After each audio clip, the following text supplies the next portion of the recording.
Innal hamdalillah nahmaduhu wa nasta'inuhu may yahdihillahu fala mudhillalah wa may yudlilhu fala hadiyalah wa asyhadu an la ilaha illallah wahdahu la syarikalah wa asyhadu anna Muhammadan abduhu wa rasuluh amma ba'du. Sebelumnya bagaimana Pak, Bu? Sehat-sehat ya? Beberapa bulan ke belakang hampir setiap orang yang saya temui rata-rata tiap rumah punya pasien. Satu rumah satu pasien, satu rumah satu pasien.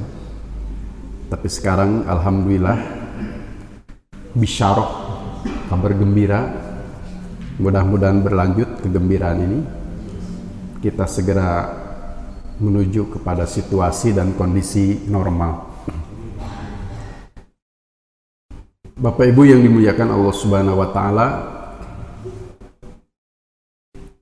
waktu 60 detik dari 1 menit atau 60 menit dari 1 jam, demikian juga 24 jam dari 1 hari 1 malam, 7 hari dari 1 minggu, 30 hari dari 1 bulan, dan berikutnya tidak boleh kita sia-siakan, akan tetapi sangat berharga. Apalagi kita lirik kanan kiri saudara kita, tetangga kita, kerabat kita,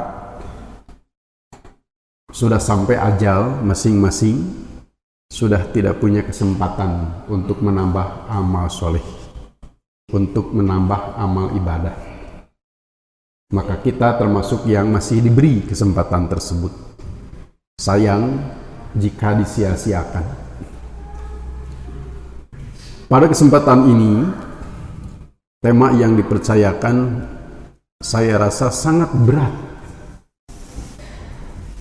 Mungkin seperti yang diangkat oleh atlet olimpiade kemarin gitu. Angkat besi. Sangat berat. Karena penyampaiannya harus memiliki dulu pondasi yang kuat untuk memikulnya. Saya menulis buku akidah, buku tauhid pada tahun 2010. Sekarang sudah diterjemahkan menjadi 2 buku, jadi 3 buku. 1 buku aslinya 100 halaman, 2 buku terjemahnya tentang akidah. Buku tersebut adalah tangga dasar, gitu, pondasi dasar untuk selanjutnya menerima ilmu-ilmu tentang akidah yang sedang dan yang berat. Jadi seperti naik tangga lah. Tidak mungkin kita langsung ke anak tangga ke-10 umpamanya. Tapi mau tidak mau harus dari anak tangga pertama, anak tangga kedua, anak tangga ketiga, dan seterusnya. Maka kita mulai. Pertama yang harus kita ketahui adalah sebagaimana isi firman Allah Subhanahu wa taala pada ayat 78 surat An-Nahl. Surat An-Nahl itu kalau tidak salah surat ke berapa ya? Saya pura-pura lupa, padahal lupa. An-Nahl. Ada An-Naml, ada An-Nahl. Kalau An-Nahl itu setelah Al-Hijr, sebelum Al-Isra atau Bani Israel. Al-Hijr surat 15, Al-Isra surat 17. Antara itu berapa kira-kira? Ya 16. Surat 16 kan ayatnya kita belum hafal. Saur orang Sunda mah peupeurieun, ayatna teu hafal, nomor urutnya saja dulu semen tahun gitu. Surat pertama apa, kedua apa, sampai surat 114. Itu dulu sementahun, nanti ditingkatkan lagi sampai mudah-mudahan hafal seluruh ayat-ayatnya. Pada surat An-Nahl ayat 78 tersebut jelas Allah berfirman, a'udzubillahi minasyaitonirrajim, wallahu akhrajakum min butuni ummahatikum la ta'lamuna syai'a. Al-ayah. Saya sebut al-ayah karena memang baca ayatnya belum selesai sampai akhir ayat. Seperti kalau kita baca hadis tidak selesai sampai akhir lafaz terakhir dari hadis tersebut. Para ulama sering menulis atau mengucapkan al-hadis. Jadi al-ayah, al-hadis ini diucapkan ketika ayat yang kita baca tidak selesai sampai akhir ayat. Ketika hadis yang kita baca belum usai sampai akhir lafadznya. Jadi kalau sudah selesai, para ulama tidak menggunakan al-ayah, tidak menggunakan al-hadis. Allah berfirman wal asri al-ayah. Oh, berarti ada lanjutannya ya? Tapi di Quran sudah sampai sana satu ayat gitu. Seperti barusan ada lanjutannya, wa ja'ala lakum sam'a wal absar wal af'idah la'allakum tashkurun. Karena saya bacakan hanya setengahnya, wallahu akhrajakum min butuni ummahatikum la ta'lamuna syai'an. Al-ayah. Ayat ini sangat kental tentang tauhid, sangat erat kaitan dengan keimanan, terutama rukun iman yang pertama, iman kepada Allah Subhanahu wa Ta'ala.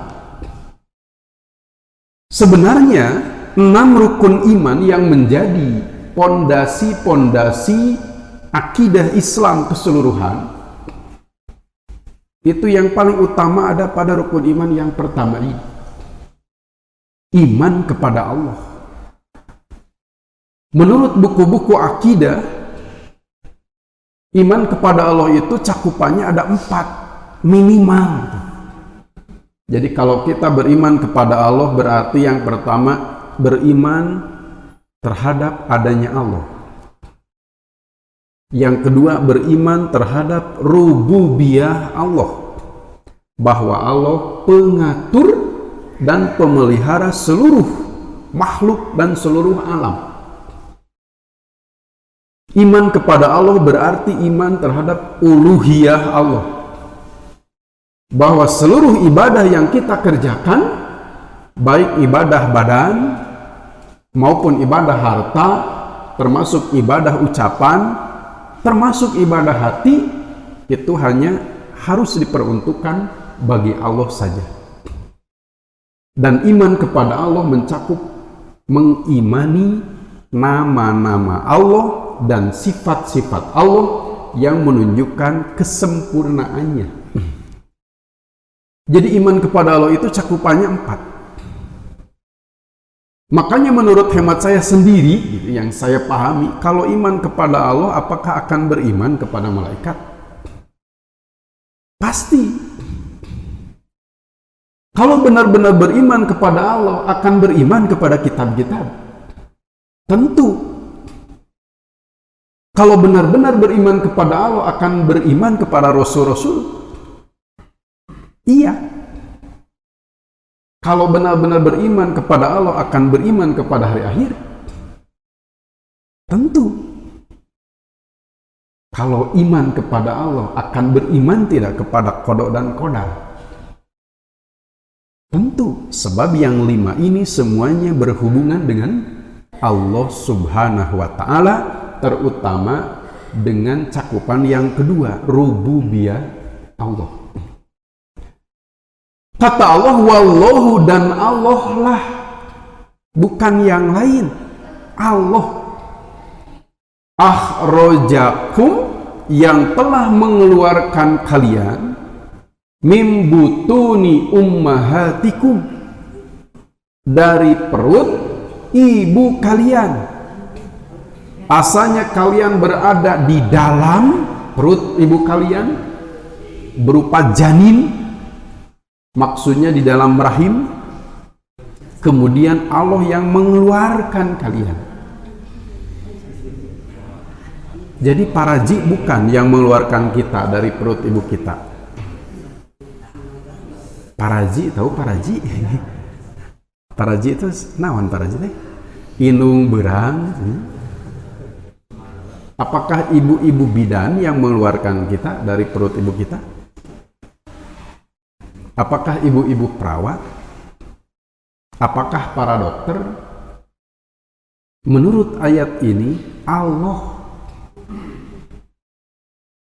yang telah mengeluarkan kalian dari perut ibu kalian itu Allah. Lalu lanjutan ayatnya adalah la ta'lamuna syai'an. Ini secara ilmu nahwu berarti hal. La ta'lamuna syai'an, dalam keadaan tidak tahu apa-apa. Tidak tahu apa-apa, tidak tahu. Syai'an itu ditanwin. Nakiroh namanya kan. Kalau pakai alif lam namanya makrifah, isim itu.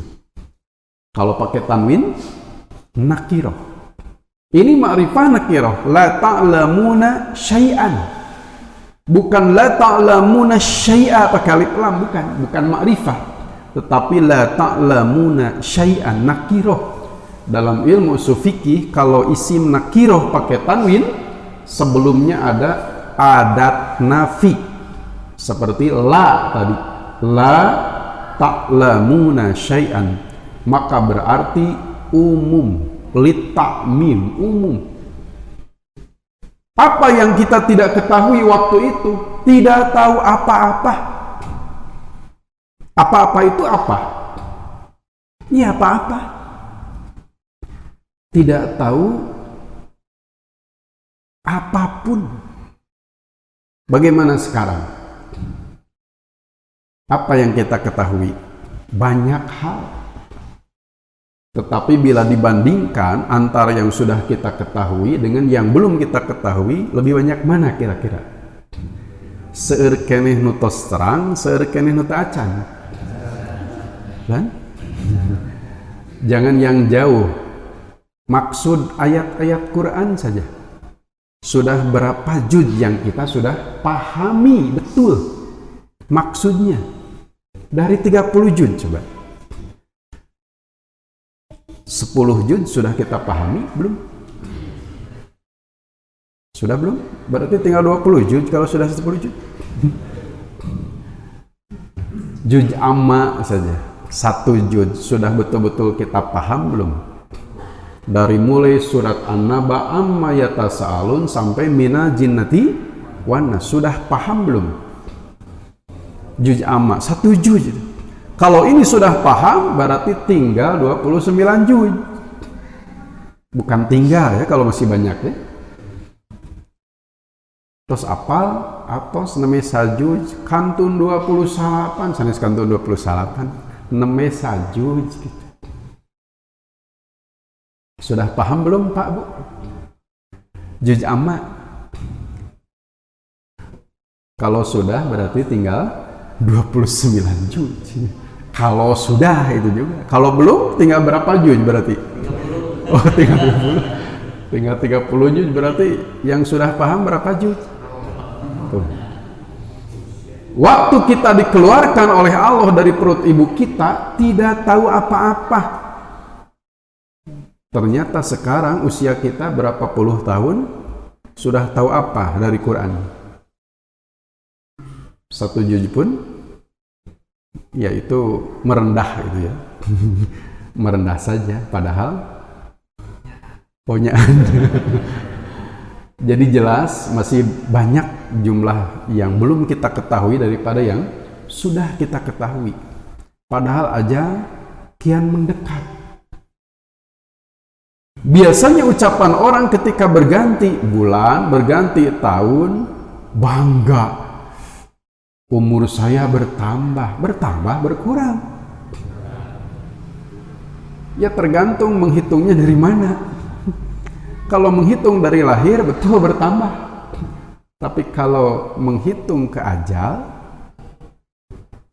berganti tahun berarti usia kita berkurang. Kalau paham bahwa usia kita berkurang, apa yang layak kita banggakan dengan pergantian tahun? Gembira gitu, meriah dirayakan karena usia bapak, usia kakek berkurang. Biasanya kan bukan begitu, tapi karena merasa bertambah jadi gembira. Jarang yang mengadakan ulang tahun. Alhamdulillah usia nenek sekarang berkurang 1 tahun. Jadi ajal itu kian dekat, nenek itu bahagia gitu. Apa yang bisa dibahagiakan kalau seperti itu? Ikhwatu iman yang dimuliakan Allah Subhanahu wa taala. Jadi kita waktu lahir tidak tahu apa-apa. Makanya di dalam bahasa Arab sering ini digunakan dalam Quran, dalam hadis ada kata jahlun, al-jahlu. Sering diartikan bodoh. Ini hanya terjemah, hanya alih bahasa. Al-jahlu itu adalah adamul ilmi bisyai min haqqihi an yu'lama. Saya lebih suka definisi ini daripada definisi yang lain.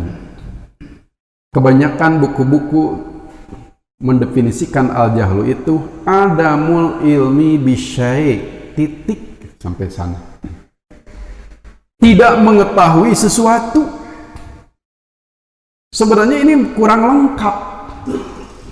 Ada buku lain yang memberi definisi al-jahlu lebih jelas, gitu, lebih lengkap, lebih komprehensif. Adamul ilmi bisyai min haqqihi an yu'lama, pakai tambahan itu. Jahlu itu adalah tidak mengetahui sesuatu yang mestinya kita tahu.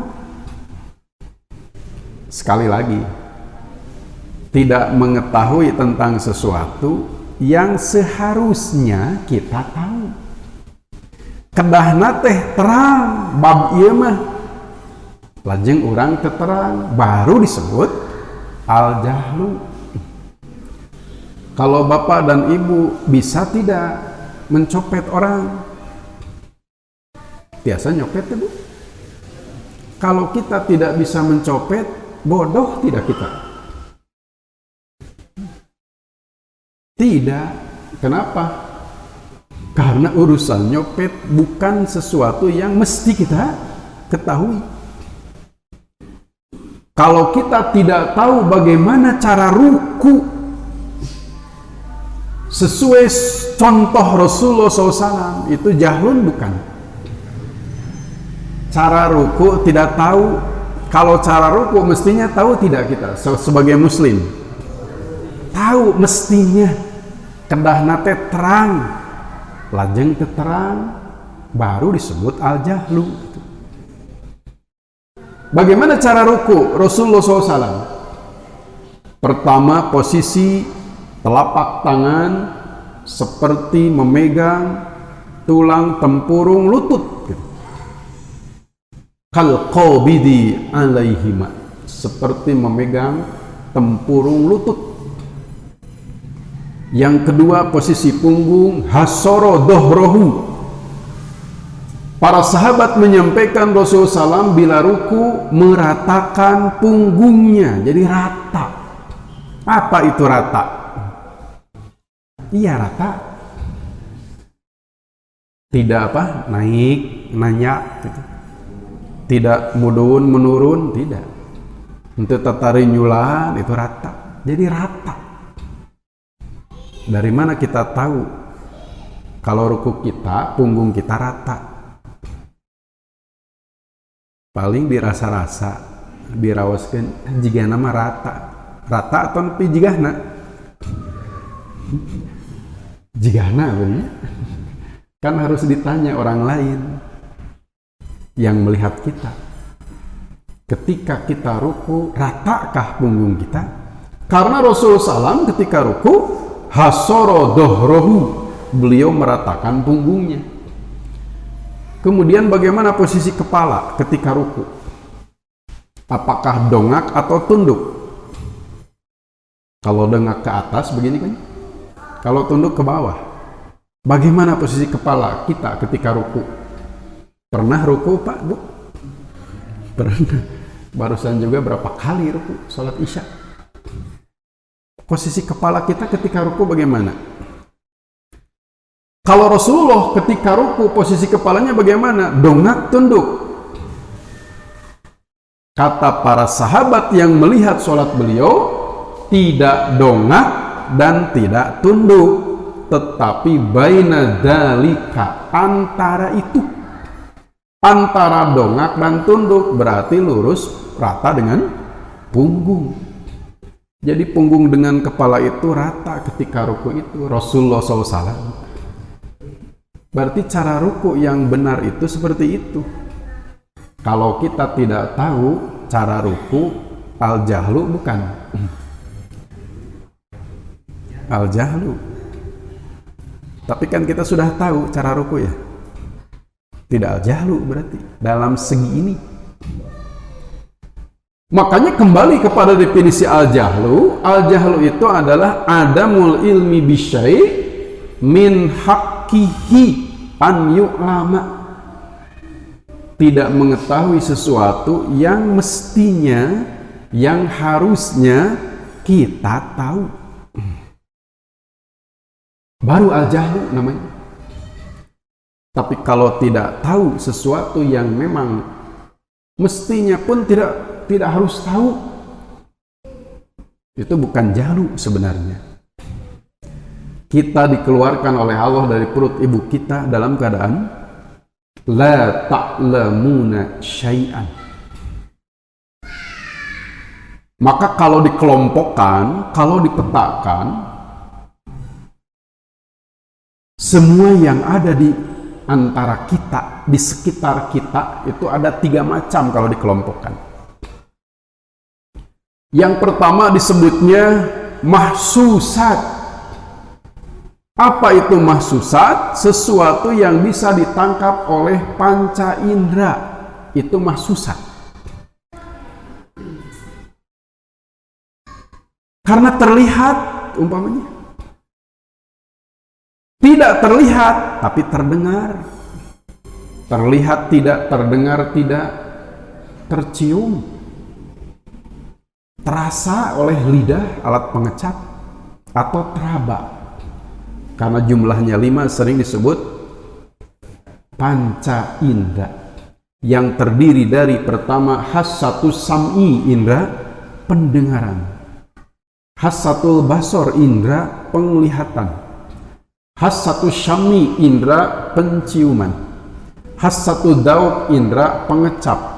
Dan hassatul lamsi, indera peraba di kulit. Yang paling peka bagian kulit katanya satu di kuduk, punuk. Kalau kita takut, yang merinding bulu apa biasanya?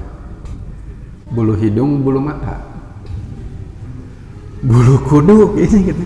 Muringkak, bulu punuk, berarti yang peka itu bagian itu. Bibir dan kulit di ujung jari-jari tangan. Makanya ada apa? Ahli pijat tunanetra.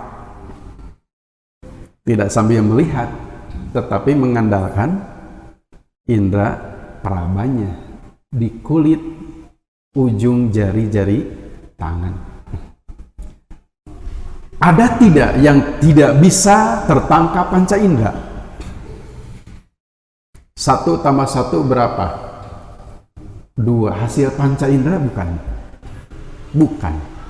Berarti selain mahsusat ada lagi yang lain, namanya apa? Makulat, makul.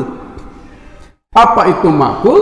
Urusan-urusan yang oleh panca indera tidak terjangkau, tetapi bisa ditemukan oleh bidayatul ukul, kemampuan akal. Hal-hal seperti ini tertangkapnya oleh akal. Jadi pertama ada mahsusat, yang kedua ada makulat.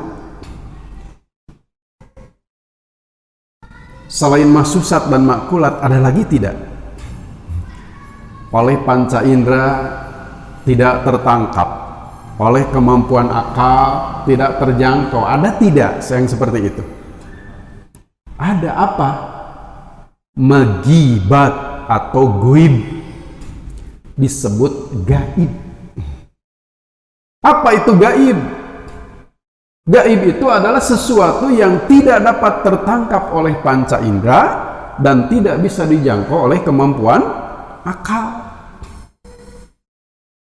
Yang gaib bisa terlihat atau namanya sanes gaib, ketinggalkan mahsusat. Yang gaib bisa terdengar, yang gaib bisa tercium, teraba, tidak. Bisa terfikirkan, tidak juga. Jadi ada tiga. Urusan yang ada di sekitar kita itu ada tiga kelompok. Satu mahsus, yang bisa ditemukan dengan panca indera. Dua makul, panca indera tidak sanggup menjangkau, tapi kemampuan akal bisa menjangkau. Tapi ada yang panca indera tidak bisa menjangkau, kemampuan akal tidak mampu menjangkau. Inilah gaib. Banyak yang gaib itu dari kita. Kita tahu tidak apa yang akan terjadi besok? Besok kita akan berbuat apa? Tahu tidak? Tidak. Paling membuat plan gitu. Master plan, planning, rencana. Besok hari Senin, saya mau kemana? Ada rencana. Pasti terjadi yang kita rencanakan. Besok itu kan akrobul yaum ilal an, hari terdekat dengan hari ini. Kalau besok saja tidak tahu, kira-kira minggu depan kita tahu tidak akan berbuat apa. Nu caket wae enying terang, apalagi seminggu ke depan. Kira-kira bulan depan kita akan berbuat apa? Apalagi bulan depan, tahun depan, kira-kira kita akan melakukan apa? Apalagi itu. Besok saja, hari yang terdekat dengan hari ini, la tadri nafsun mada taksibu godan. Gaib berarti. Ketika kita baru lahir, sudah tahu belum bahwa ibu itu jodoh kita? Atau kita sekarang punya anak laki-laki masih jejaka, punya anak gadis, sudah tahu belum jodohnya siapa? Gaib. Jadi banyak yang gaib itu. Termasuk yang gaib adalah urusan apa? Ruh. Ruh itu gaib. Makanya pada surat Al-Isra ayat 85 Allah berfirman, wa yas'alunaka 'anir ruh. Mereka bertanya kepadamu tentang ruh. Kenapa bertanya? Apa biasanya dorongan orang bertanya? Karena tidak tahu. Kalau tahu tentang ruh, ini yang mesti kita tahu atau tidak? Nanti kalau kita tidak tahu berarti jahlun. Kalau tidak termasuk seperti itu bukan jahlun, teterangge tesawiyos. Ahli kitab orang Yahudi bertanya kepada Rasulullah SAW tentang ruh. Turunlah ayat ini. Wa yas'alunaka 'anir ruh, dan mereka bertanya kepadamu tentang ruh. Kul, karena diwasolkan jadi dikasroh. Kulir ruh, asalnya ul. Dalam ilmu tasrif, ilmu sorof, sukun bila ingin jadi harokat maka diberi harokat kasroh. Fa inna sakin idza hurrika bil kasroh. Yang harokatnya sukun, bila ingin jadi harokat maka dengan kasroh. Kulir ruhu min amri robbi, kata Allah. Jawab olehmu Muhammad. Kan mereka bertanya, jawab. Apa jawabannya? Ruh itu min amri robbi, bukan urusan saya, bukan urusan kalian, bukan urusan kita, tapi min amri robbi, urusan Tuhanku. Ruhnya urusan Tuhanku. Jadi urusan Rasul bukan, urusan Yahudi bukan, urusan Tuhanku. Anak bapak, anak ibu protes, "Pah, ini masakan kurang garam." Bagaimana kata bapak? Tuh kah mama, gitu. Sebab ini urusan mama masaknya. "Pah, mama teu masak dinten ieu." Nah, tak aya pasakeun, urusan saya tak. Upami teh pasakeun, urusan mama, urusan bapak. Tah, yang urusan bapak gitu. Tak aya pasakeun. Upami masak kirang uyah, tah eta mah urusan mama. Jadi punya urusan masing-masing. "Mah, Pak, Aa tak can gaduh KTP, pangdamelkeun." Urusan saha gaduh KTP? Mamah bapak. Bisa ku mamah urusan KTP didamel tina tarigu atunya ku mamahnya. Ieu mah urusan Pak RT. Jadi ada urusan masing-masing. Seperti yang sepak bola. Siapa yang jaga gawang? Pemain lawan sudah ada di mulut gawang. Tanggung jawab siapa ini menjaga gawang? Ya penjaga gawang. Upami ngagolkeun, ada urusan masing-masing. Bola keluar lapangan, siapa yang harus ngambil? Anak gawang gitu.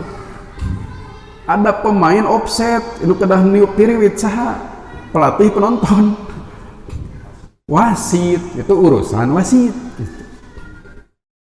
Kumargi wasit teu niup wae, penonton niup. Jadi keputusan tidak ada. Keputusan penonton tidak bisa diganggu-gugat, tidak ada. Ada juga keputusan wasit gitu. Tidak bisa diganggu-gugat. Jadi ada urusan masing-masing. Kata Allah, jawab. Ar-ruhu min amri robbi. Ruh itu termasuk urusan Tuhanku. Ini jawaban. Mereka bertanya tentang ruh, jawab, ruh mah urusan Tuhanku. Berarti mahsus, makul, goib. Kalau urusan Tuhanku, gaib. Kalau urusan badan, nah ini mahsus, terlihat. Badan kita terlihat orang lain, badan orang lain terlihat oleh kita. Wa ma utitum minal ilmi illa qalila. Dan tidaklah kamu diberi ilmu illa qalila, melainkan sedikit. Menurut Allah, ilmu yang diberikan kepada manusia itu sedikit. Sedikit itu menurut Allah. Menurut kita pasti banyak.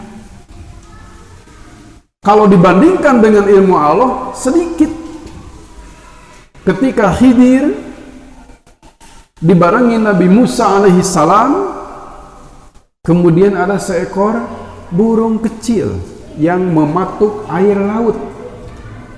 Burung kecil, Bu ya. Burungnya kecil, kira-kira pematuknya ageng alit. Alit, kan burung kecil. kemudian mematuk air laut saat mual laut, dipatuk burung kecil?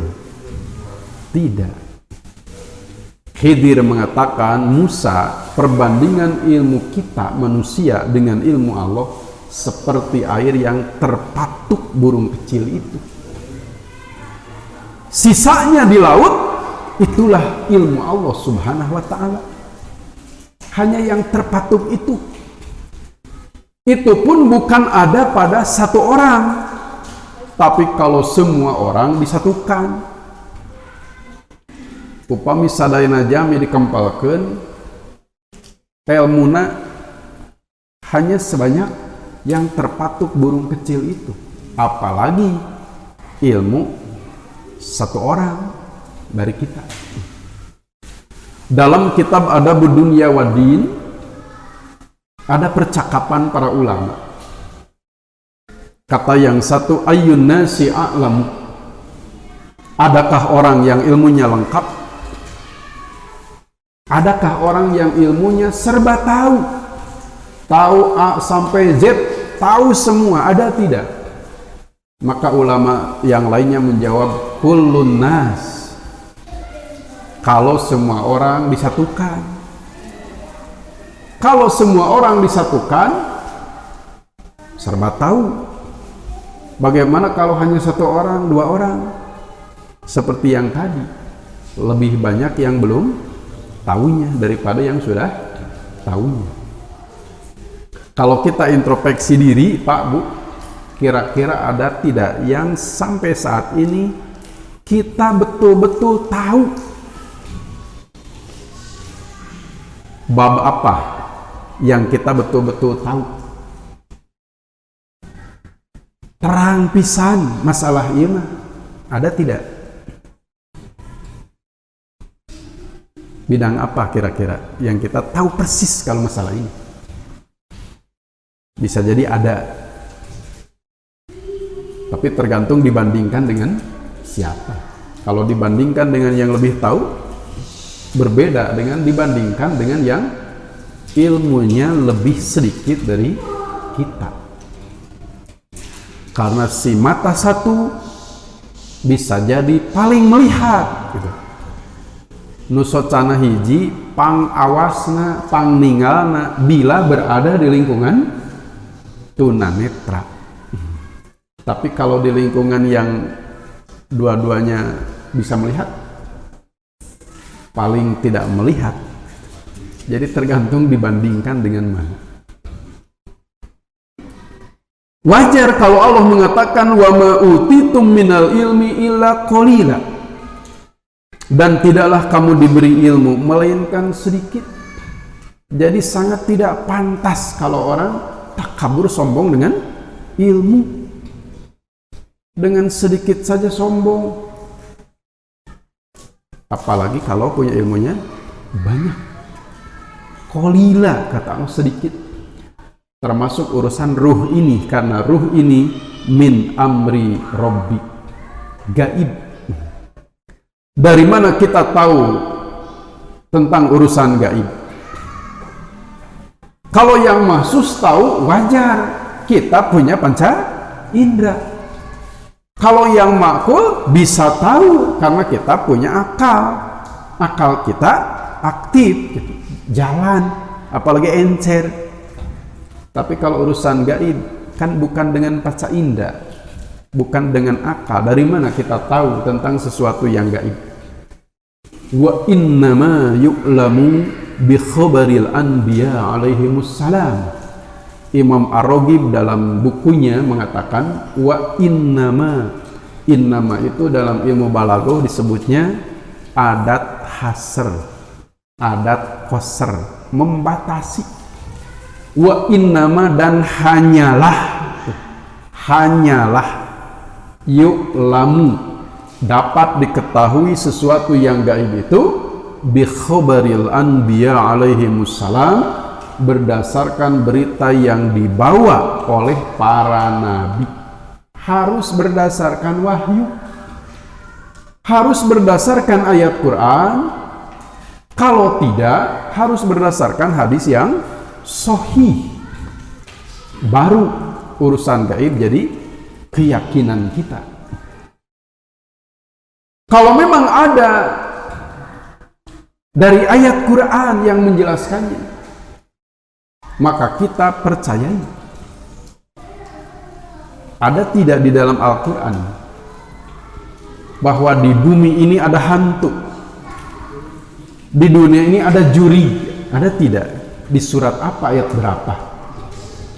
Laqad khalaqnal jurigin umpamanya, wal jurigot, hantuin wal hantuat. Sungguh aku telah menciptakan jurig jantan dan jurig betina, hantu jantan dan hantu betina. Ada tidak dalam Quran? Tidak ada. Ketika kita mempercayai sesuatu yang tidak ada sebenarnya, itulah takhayul, hanya hayalan. Dulu di kampung-kampung dilatih anak itu untuk tahayul, karena terlatih, terbawa sampai dewasa, sampai tua. Aya jurig jarian, jurig naon deui itu. Ketika anaknya masih kecil nangis malam-malam, pan bapak anak keluar bumi, bilik keneh bumina. Ditenggelam bilik tah jurig supados jempe gitu putrana. Kita yang melatih putra-putri kita untuk tahayul itu ternyata, tapi kita lupa, seolah-olah bukan kita yang mendidiknya.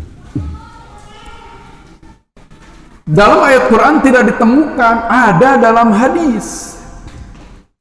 Tetapi hadis ini mengalami perjalanan panjang sebenarnya.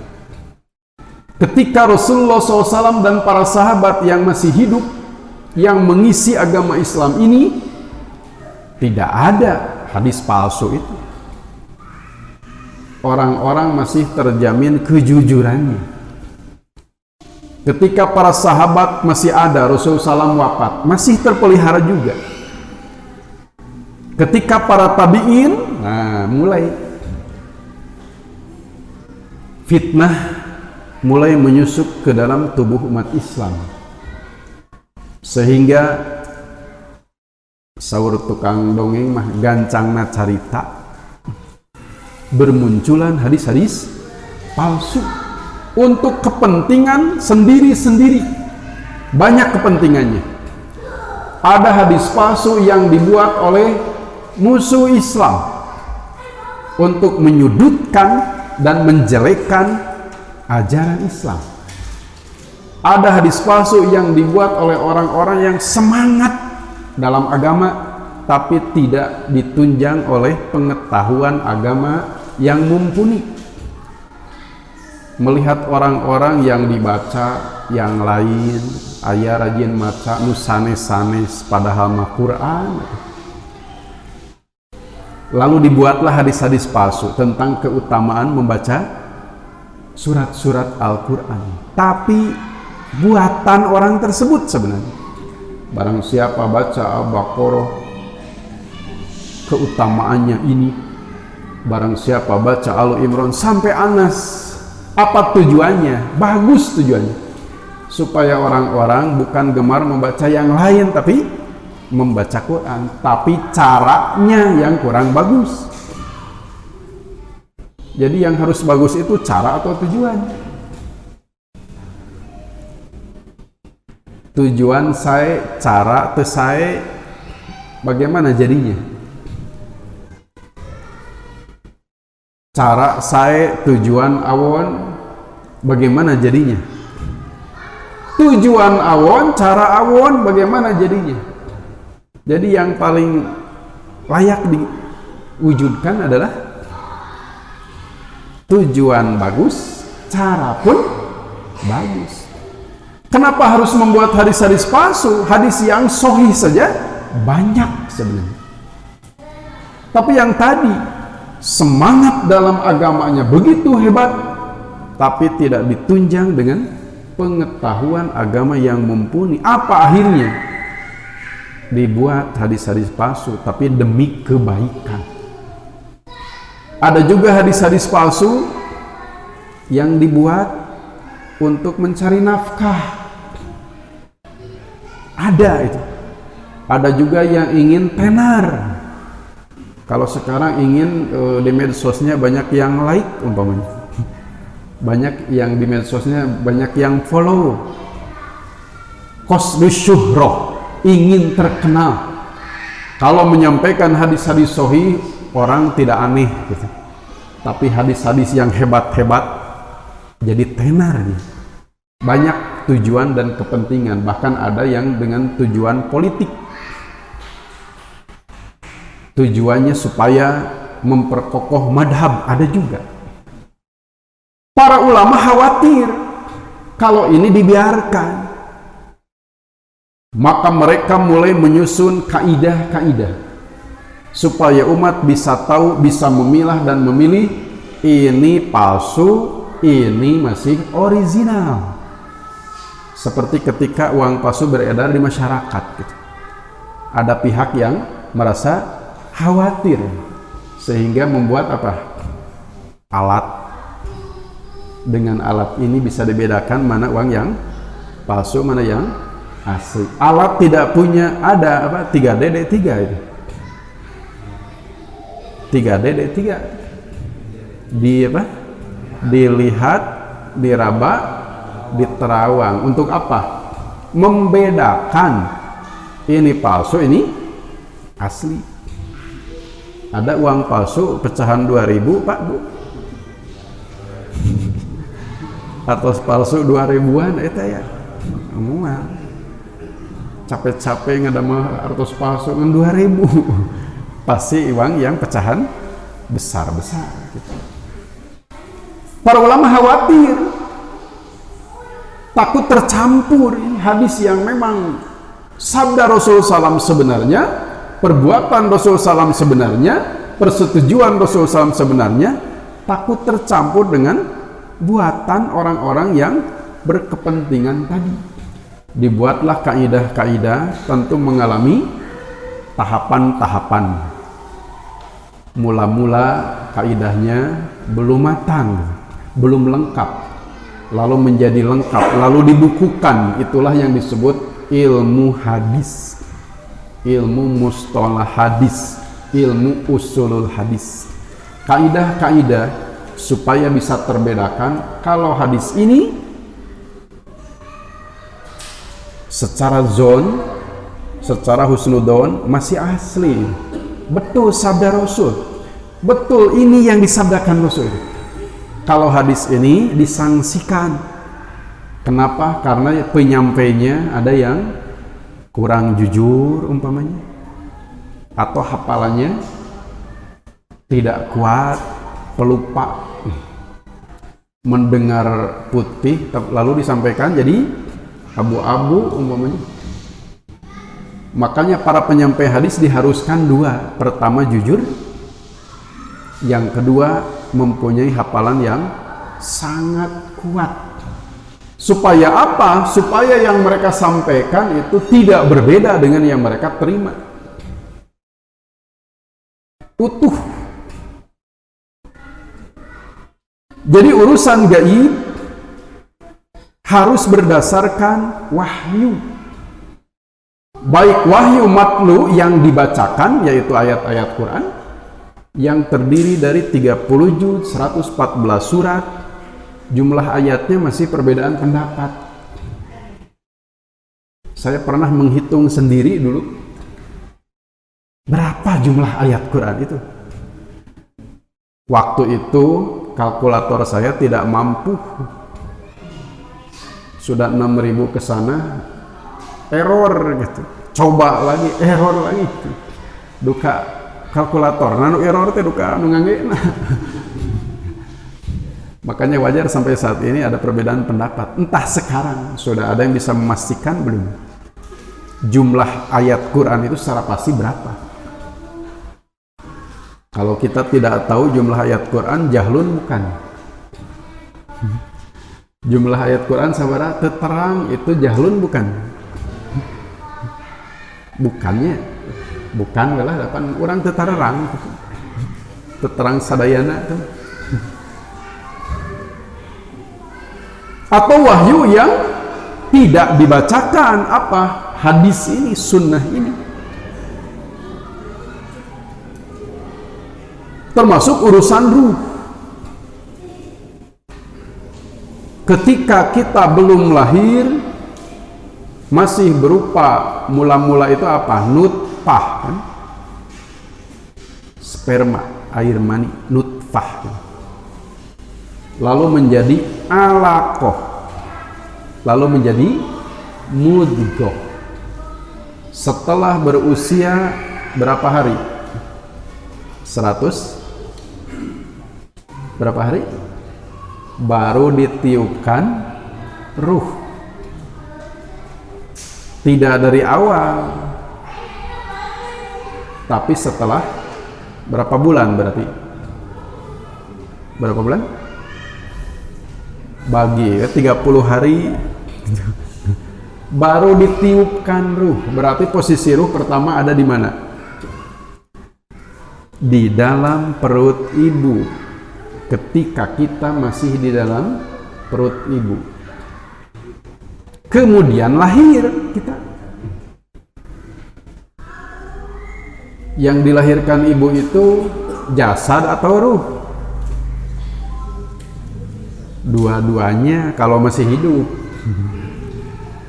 Berarti posisi ruh di mana sekarang? Ada di bumi, di dunia, bersatu dengan jasad kita.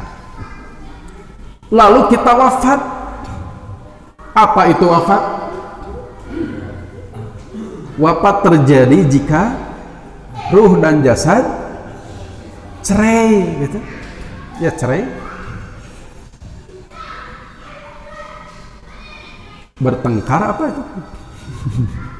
Ruh sareng jasad pas ya naon cerai gitu, terpisah. Itulah mati. Berarti ruh di mana? Hah? Setelah kita mati, kita ditempatkan di mana?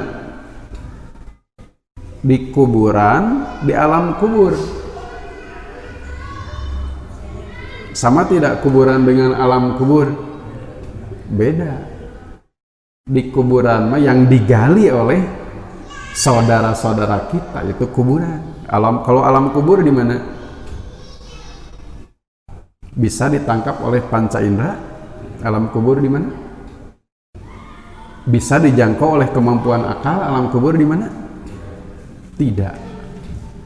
Ada alam setelah kita mati, namanya alam barzakh, alam kubur. Barzakh itu sekat.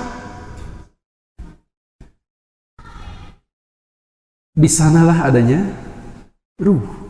Setelah kita masuk, mudah-mudahan ke surga. Ada juga yang masuk ke neraka. Di mana ruh? Ada yang di surga, ada yang di neraka. Ketika masanya darul qoror disebut. Bukan kolor, koror. Ro dua-duanya, R dua-duanya. Mula-mula di dalam perut ibu, setelah lahir di dunia, alam dunia, setelah wafat di alam barzah, setelah masuk tempat kembali, ada yang di surga, ada yang di neraka. Itulah secara garis besar gitu, tentang perjalanan ruh dari awal sampai akhir. Dan ditemukan sebuah hadis yang sangat panjang, menurut kita sangat panjang itu. Sepertinya kalau menurut Imam Bukhari pendek hadis ini. Padahal hadisnya sama. Saur urang mah panjang, saur Imam Bukhari mah pondok. Kenapa beda ya? Padahal hadisnya sami. Saur Imam Bukhari pondok, saur urang panjang. Seperti kalau kita jalan-jalan ke gunung, ke hutan, sesat, kita tersesat. Lalu bertanya kepada orang setempat, apakah daerah anu sudah dekat? Cak cakat cina palihdinya, lalu kita tempuh belum sampai-sampai gitu. Ongko cakat ternyata tebih cakat sahur orang dinya mah tebih sate sahur orang, tidak salah yang beritahu, beda. Seperti lidah anak saya yang kedua. Lidah anak yang kedua ini gula sedikit saja manis katanya. Padahal kata anak saya yang lain tidak manis, kurang gula, manis, kurang gula, manis, kurang gula. Tidak ada yang salah sebenarnya. Dua-duanya benar. Manis kata yang lain, tapi kata dia itu kurang gula. Hadisnya cukup panjang. Pukul 1:30 malam saya ringkas hadis ini. Masih panjang juga tuh Pak. Setengah halaman gitu. Intinya yang tadi tentang ruh, memang tidak banyak para ulama yang menulis kitab secara khusus. Yang paling terkenal ditemukan dua judul, Ibnu Mandah dan Ibnu Qayyim al-Jauziyah. Nah ini judulnya juga Ar-Ruh. Jadi seluruh problematika tentang ruh dibahas, kalau bahasa anak-anak, kupas tuntas dalam buku ini. 271 halaman. Kira-kira berapa jam bisa disampaikan? 271 halaman. Jadi berapa episode? Secara global seperti tadi. Beliau meringkas di halaman 118 di buku ini apa yang saya sampaikan tadi. Perjalanan ruh dari awal sampai akhir, pertama di dalam perut ibu, lalu keluar dari perut ibu, lalu di alam barzah, lalu di Darul Qaror, bisa di surga atau di neraka. Salah satu dalilnya ini yang saya tulis di sini. Hadisnya riwayat Ahmad. Saya temukan dalam kitab Musnad Imam Ahmad. Semuanya 20 jilid. Harganya 1.800.000. Pada juz 14 halaman 202 sampai 203 nomor 18.443. Hadis Ahmad ini terbanyak sepertinya. Sampai 27.000 lebih jumlah hadis yang diriwayatkan oleh Imam Ahmad. 27.000. Sampai sekarang berapa ribu yang kita tahu hadis riwayat Ahmad dari 27.000? Tuh, lagi-lagi ya, ternyata lebih banyak yang belum kita tahu daripada yang sudah kita tahu. Jangan riwayat Ahmad atau seueur teuing 27.000. Hadis Bukhari berapa yang sudah kita tahu? Dari 8.000-an hadis Bukhari sudah 7.000. Hadis Bukhari pun ternyata lebih banyak yang sudah tahu yang belum. Jadi hadis siapa yang sudah kita tahu ya? Bulughul Maram yang kita tahu sudah berapa bab, berapa judul? Riyadus Shalihin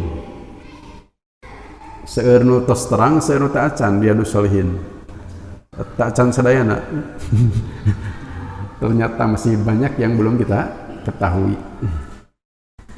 Bapak dan Ibu yang dimuliakan Allah Subhanahu wa taala, seandainya disampaikan secara terperinci, mungkin waktu tidak akan cukup secara global seperti itu.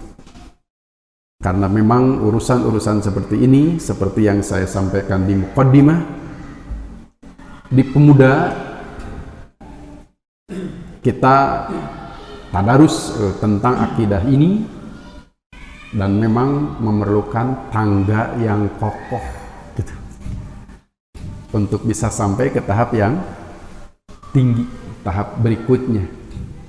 Ada yang 2 tahun baru selesai 1 buku.